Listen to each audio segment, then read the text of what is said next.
Hello, Andy. Welcome to the DoingCXRight show. Hello, Stacy. It's great to be here, and I should say congratulations on your 200th episode. So I'm great to be in the next 100, let's say. So Absolutely. Yes, it is a big milestone, and I'm so excited for my listeners because I've got a lot of good special insights and guests like you who I'm bringing to the show. So let's start with who can better introduce themselves than yourself. Let's start there and tell the audience, who are you? What do you I'll do do my for a best. living? So my name is Andy Bertera. I'm actually a scientist by background, a microbiologist, somebody who studies these very small sort of bugs, bacteria, viruses, and things. I found, however, that I was never really going to be an academic. I really got a kick out of the more industrial aspects and applied aspects of research. So I moved into industry, and when I was developing the products the company I was working for was selling, I really enjoyed the feedback from customers that were using these products. So that led me into a path of getting excited in marketing. And I've been in now marketing commercial roles for over 30 years.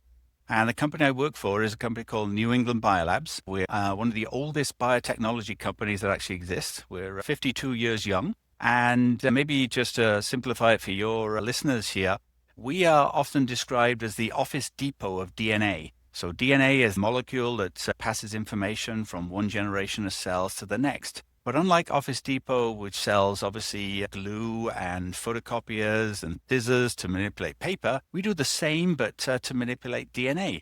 So we have scissors, enzymes that'll cut DNA in specific species. We have molecular glues that'll stick DNA back together, as well as enzymes that'll actually copy DNA. So our customers are scientists in universities, scientists in pharmaceutical companies. They're actually using these tools to actually study disease, whether that be cancer or neurodegenerative diseases or the like. I head up the US sales team and US customer support teams. And what I like about that is it gives me, as I say, 3/4 of the touch point with the customer, the other quarter being technical support. So I get that real nice overview of all the interactions with that customer. Yeah, I want to highlight for my listeners who are not in this industry, this absolutely applies to you because you probably have skeptical buyers. So even if they're not scientists, they're certainly hard to convince them to buy again, and refer. And we're going to dig into that a lot more. Definitely. So when we met, I was fortunate to be a keynote speaker at the Sales and Marketing for Life Science event. And when I was speaking, I had launched a poll on LinkedIn, and I talked about it from the stage, and then we had a great conversation in the room. And I want to discuss that for a moment because there's really good insights from that small little poll. And it proves an important point. So the question that I had asked on LinkedIn at first was, I said, in a complex business buying cycle with multiple skeptical decision makers, which is life science, technology, manufacturing, what most often prevents a purchase decision? So there were 4 answers, and I'm going to say them out loud, and then we'll talk about the most common answer that was both on LinkedIn and in the room. So A was fear of risk and change, meaning the buyer worries the decision could lead to the wrong outcome and get blamed if it doesn't work. B, budget and funding limits. The buyer does not have the money or approval needed to move forward. C, too many opinions and mixed messages, meaning the buyer's given so many similar choices they just can't confidently pick one. And D, low urgency. The buyer doesn't view the purchase as important right now, and other priorities come first. So when I shared that, the room and poll answer was A. The fact that there is a real emotion here, fear of risk and change. The buyer worries the decision could lead to the wrong outcome and get blamed if it doesn't work. What do you think about that being the common answer? Does that match what you see where you work? Very much so. As I highlighted, customers are scientists, and scientists are definitely creatures of habit. In fact, we joked a few years ago when we were reanalyzing our customer journey that the most typical journey for a scientist buying products, and our products are stored in cold. The customer's journey is, I go to the freezer, I open the freezer, I look at the vial, at the tube that the product's in. You see it's nearly empty. They read the catalog number and they reorder it. So really, it's a very simplistic journey. And the reason that is, scientists are creatures of habit. They've been using these products in workflows and experiments that they know work. And therefore, they don't really want to change it. They publish data on this. They have a lot of historical data using that same product. And they're concerned that if they change that product, it's going to maybe change the results they're getting. And all that history they have will no longer be valid. So that fear of change definitely exists in scientists. Fear is an emotion, a deep emotion. And so many people say to me, Stacy, emotions don't belong in business. It's too fluffy and we can't measure it. So what do you say to those buyers and those skeptics? Yeah, great question. Well, scientists really have two qualities. They are skeptical, which leads into that sort of fear of change a little bit, but they're also inquisitive. And those two things are very interesting in that they're both sort of human emotions at the end of the day. And although scientists are certainly very logic, that sort of human aspect is something you can actually play off, particularly the inquisitive aspect. So if you have a new product, customer may be skeptical whether it will work or not, but they're also inquisitive. So they actually want to learn more. So if you can actually put data in front of them and actually challenge their sort of human emotion to start to think, well, maybe I should look at this, maybe I shouldn't, that inquisitive aspect will take over. And if you provide them the tools to actually test it, they will test it. So you mentioned that data is a way to convince them. What kind of data do skeptical buyers need to get them from no, I don't think so, fear, to yes? Great question.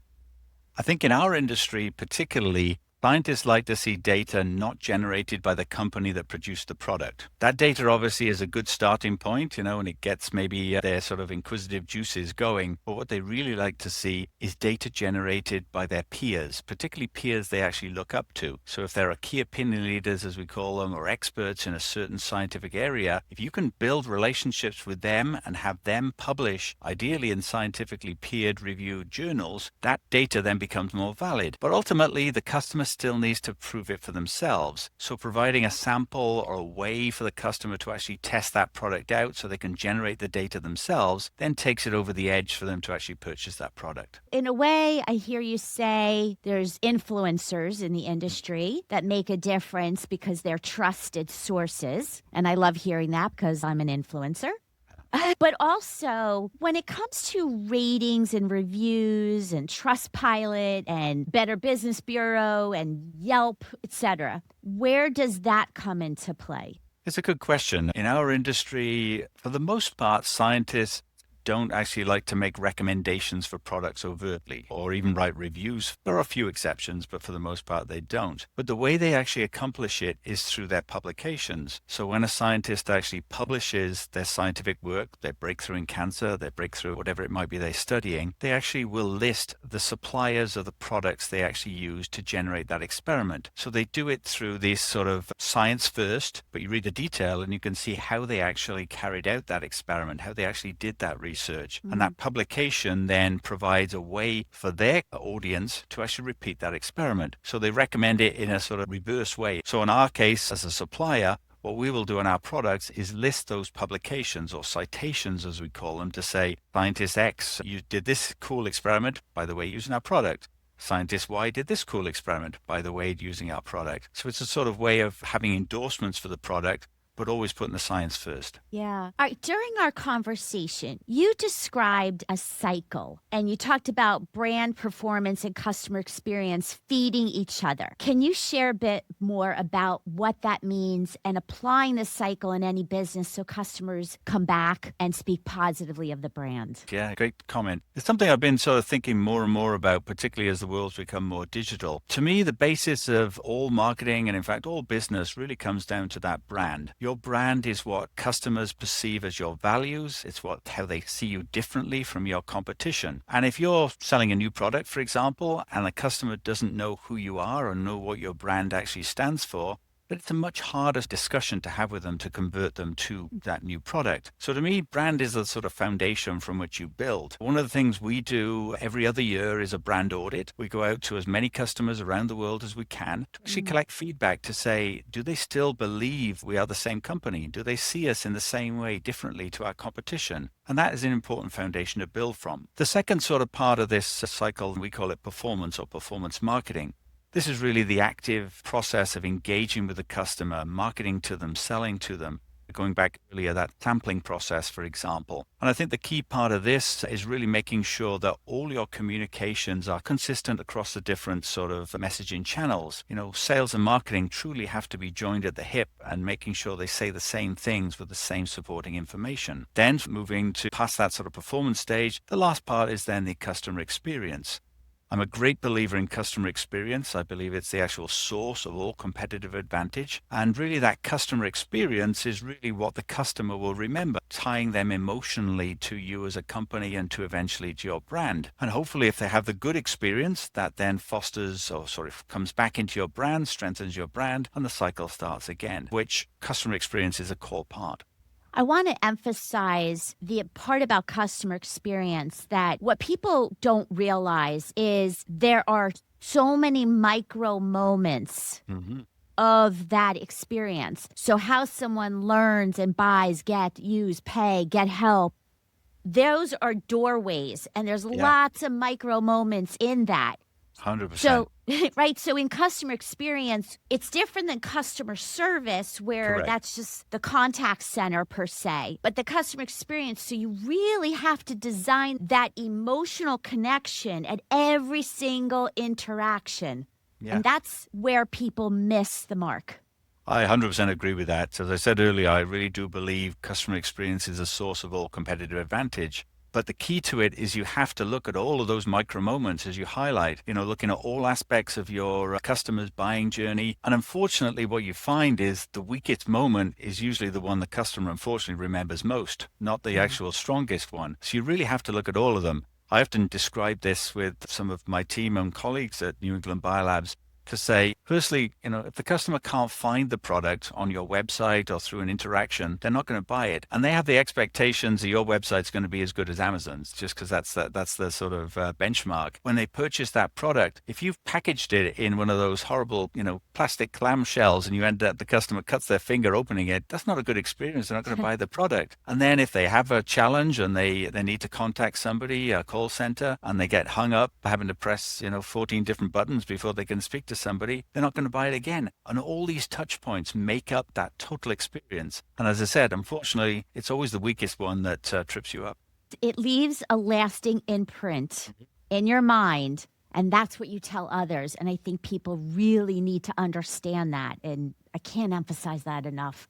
Yeah. You talked about feedback collection in the audit. That is so important. And I think that people miss that they only look at, for example, surveys, but it's so much more than surveys. What are some of the ways that you find feedback collection and also making sure that it's used to drive strategies? Yeah, great question. I'm a believer, being a scientist, I guess, I have a sort of experimental mindset. So I actually apply experiments and thinking through everything we do really in that sort of mindset to collect data and then see how you can use it. So as I said, we do an audit of our brand every other year. That's obviously a very important touch point for us, but it is actually controlled by us, so it is biased in some ways. We also use third parties to actually ask questions for us, so it looks a little bit more independent, let's say. But I actually find some of the best feedback is that anecdotal feedback. When I'm visiting a customer, I can ask them one-on-one, what can we do better, or things like that. One thing I've also found very useful, and this is more qualitative than anything, is I've set up our sort of systems to randomly receive 5 interactions a week between our customer support team and a customer. And I look at the transcripts, and they're totally random, and it, partly obviously just to see how we're interacting with them, but also to see how the customer's responding to those interactions. And although it is random, you pick up these, tiny nuances or different ways you could even say a certain word or convey a different message that means that interaction can get stronger next time around. So I try and balance the more, let's say, structured feedback with the less structured, informal feedback to get a real impression of how we can improve ourselves. I am glad you're doing that. It's so important. Otherwise, you're flying blind. Yes. Yeah. Without feedback. Now, some people say to me, Stacy, well, we have so much feedback. We actually have data silos that we don't even know how to use that and understand our customers. Others say we don't have enough data. Others say we've got it, but it never reaches my department because it's staying in one team. And so for all of that, I highly recommend that people call me because I really understand that problem. And I have partners who I think, as you said, it can be biased if you're only using your internal team to get customer feedback. And so, as an objective person, I can help with that. So, I wanted to make sure anyone listening who's like, where do I start? Give me a call. So, this is the Doing CX Right show, not the thinking and pondering. What would you say to people listening who want to get through skeptical buyers and build that loyalty and that brand preference? What are some things they can literally go do? I think there's a number of aspects to this. As I said, I truly believe customer experience is the key. And I think, as we were just describing, analyzing that customer feedback, to me, really is the guide or the roadmap that you can actually build from. So as you think about your customer interactions, as you think about the different journeys that your customers go through in terms of the interactions with you as a supplier or you as their sort of a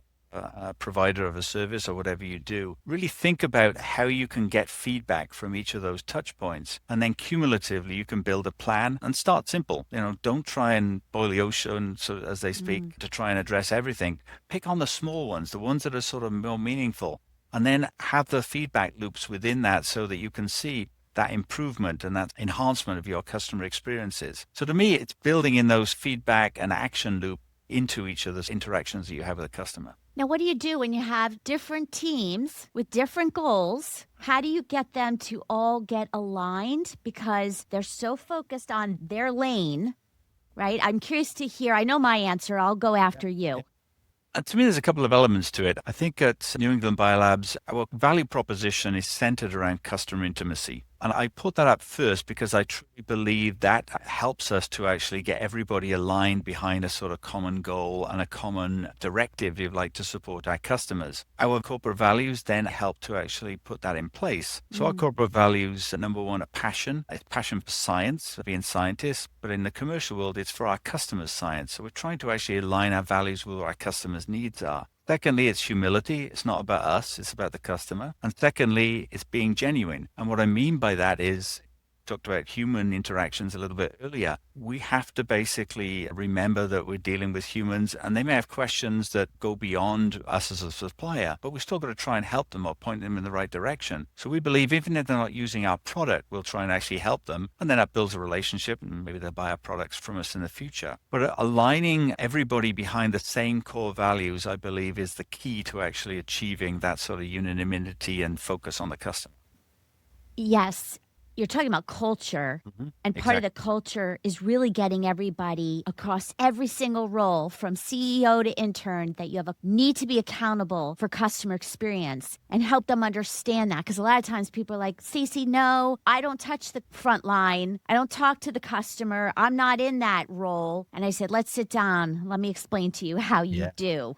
Yes, exactly right. I mean, it's a very good point because my sort of job history has been in marketing, but I really think of marketing with a small m, not a large m, in that everybody in the company is actually marketing, because whether it's the person on the front desk who greets somebody every day, that could be the first impression that a customer has with a real person. It can be, as we said, people on the telephone. It can actually be people in the warehouse who's actually packaging those products. If they do a poor job at packaging that product, that could be the first impression the customer has of you as a brand. So everybody is actually marketing. Everybody is actually influencing that customer experience. Yes. So another tactical suggestion for those listening in any industry to gain that alignment, to get everybody to own that customer experience role, is what you talked about journey mapping before, is have the different department heads come together, start with them in a room and literally walk through the customer journey. What is it today? Map that out, especially the communication flow, because we know that that is inconsistent and a huge pain point. Map that out and then go validate with real customers that what you've designed is what they want. And the other thing that does is make sure that everybody understands the domino effect from those who manage the learn marketing to the buying experience, finance and paying your bill. Like everybody understands. So journey mapping and journey management is so powerful. And I'm glad you brought that up. Yeah, 100%. One other thing I maybe add to the conversation that may be a little bit unique to New England Biolabs is that we incentivize people on a sort of profit sharing scheme. And what we try and communicate to people, your bonus, if you like, is actually based on how profitable the business is. And that means every customer's got to be happy and buying from you. So if you actually do not deliver your component, however small you might think it is in the overall interaction with the customer, it does have an implication. And then your good analogy, then that domino effect sort of occurs. And effectively, you're taking money out of your own pocket if you don't sort of live up to your part of the process. So are you saying to tie customer experience metrics to bonuses? I think so, yes. It may not be immediately evident how those things are connected, but when you educate people as to the importance of their role and the importance of their particular activity and how that does either immediately or indirectly have an impact on the customer, then they start to connect the dots and say, I need to start thinking about this from the customer's perspective, not just my perspective. So those listening, tie your bonuses and your CX metrics together. However, you also have to make sure that no one games the system. Yes, very good point. Yeah. And that's a whole nother show. Totally. So before we come to the end, I have to bring up, of course, AI. Oh. How is that affecting marketing and sales and customer experience in your mind and skeptical buyers?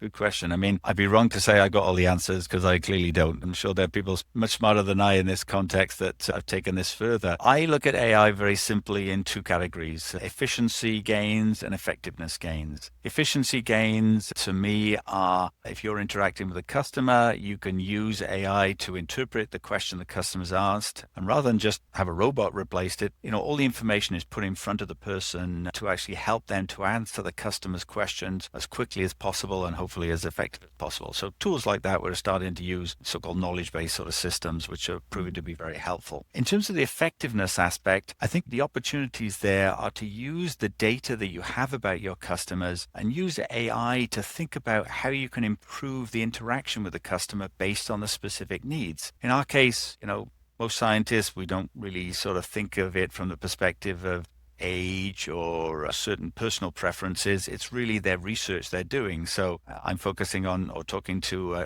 Dr. Smith. I know they're a cancer biologist. I know they work in this university. I might know these products. So I can tailor the messaging and tailor the communication based on those information. And AI can help you to pull that together by mining the publications that I mentioned earlier as an example. So efficiency and effectiveness, I think, are the two opportunities. The only caveat I would argue to this, and I think this is becoming more and more evident, is that even with the best AI in the world, you still need that human interaction. And I think that is actually the key to actually addressing these skeptic buyers, because although AI can actually help interpret data and provide data to customers, you've still got to put it in the context. And they got to know where that data actually comes from. And I'm sure you're very familiar with the stat that greater than 70% of the buying journey is complete before a buyer will actually talk to a prospective supplier. Even if that's correct or slightly different from your own industry and experience, that opportunity to interact with the customer, that human interaction, is the key to actually building that relationship and the key, I think, to customer experience, regardless of where AI goes. All right, rapid fire questions as we come to the end. Leadership. What is the best leadership advice you've ever received or given? I'll give one that somebody told me, and they use the expression steal with pride. And what they actually meant, and it's probably the best lesson I've had in marketing, was that if you see a good idea in another industry, take it, own it, and reinvent it for yourself. There are very few ideas that are truly new and never been thought of before, but you can reinvent a lot. And I think that's really exciting. Yes. And 20-year-old self, if you could go back in time to your younger self, what would you tell the younger Andy? Great question. This was actually a training course I went on with the Center of Creative Leadership. You get feedback at the end. And the feedback I got from the trainer was, on Andy's gravestone, it will say, Andy Bertera, rest in peace, if only I'd said that. And that's the feedback. Speak up. Ask questions. Use it as a learning moment. Usually the other people in the room got the same questions. For whatever reason, at that age, I was a bit more introverted. I wasn't willing to speak up. I thought the peers in the room knew more than I did, and they had the answers, but very often they don't. And the questions generate much better solutions.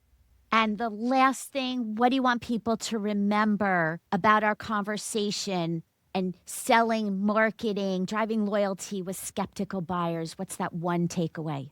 I'm not going to give you one. I'm going to give you a summary of one, if that's okay. But I would say, remember, customer experience, I truly believe, is a source of all competitive advantage. Sadly, your weakest touch point is the one that customers remember in the customer journey. So you've got to focus on all of them. Skeptical buyers, data is the key. Data will actually help to convince customers that your products are worth it. So build that into your brand. And if I had to say something about measuring things, we touched on this a little bit, don't just measure satisfaction. See if you can actually measure delight. Take it beyond the numbers and actually move to that sort of emotional state to leave your customers delighted with that interaction.